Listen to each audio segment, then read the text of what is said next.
Doctor Ankit Mishra, consultant ENT and head neck surgeon, Apollo switch hospital Bhopal.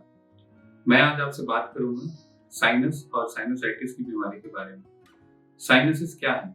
Sinuses हमारे चेहरे की हड्डी में हवा का क्षेत्र है जिसका काम चेहरे की हड्डी के भार को कम रखना है। इसी में जब इन्फेक्शन हो जाता है तो उसे हम साइनोसाइटिस कहते हैं।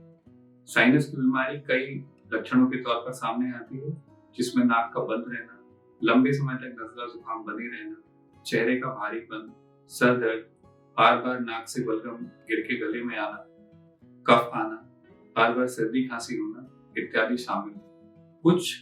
कुछ कंडीशंस में आंख के पीछे के दबाव और कान में दर्द के रूप में भी इसके लक्षण सामने आते हैं।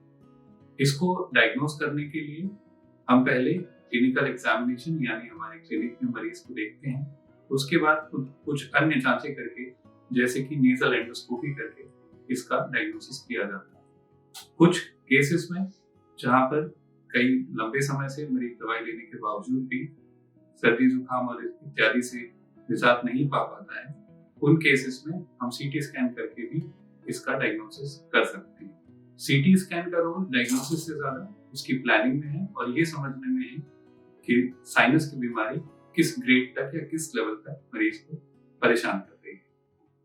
इसके इलाज के लिए कई बार हमने सुना है कि मरीज कहता है कि हमें ऑपरेशन कराया लेकिन उससे फायदा नहीं हुआ, या कुछ लोगों का ऐसा कहना मानना है, आम धारणा ये मानी जाती है कि ऑपरेशन करने के बाद भी बीमारी वापस आ जाती है। इसके इलाज के लिए सिर्फ ऑपरेशन से काम नहीं होता, पहले हम मेडिकल मैनेजमेंट ही ट्राई करते हैं। मेडिकल मैनेजमेंट से उसका सॉल्यूशन ढूंढने की कोशिश की जाती है, जिसके लिए हम कुछ दवाइयां, कुछ नाक के स्प्रे इत्यादि का उपयोग करते हैं और ज्यादातर मरीज इससे अच्छा रिस्पॉन्स पाते हैं। कुछ मरीजों में जिनमें पॉलिप या नाक में पॉलिप या साइनस का रास्ता ड्रेनेज बंद हो जाता है, उन केसेस में ऑपरेशन करने की भी आवश्यकता होती है।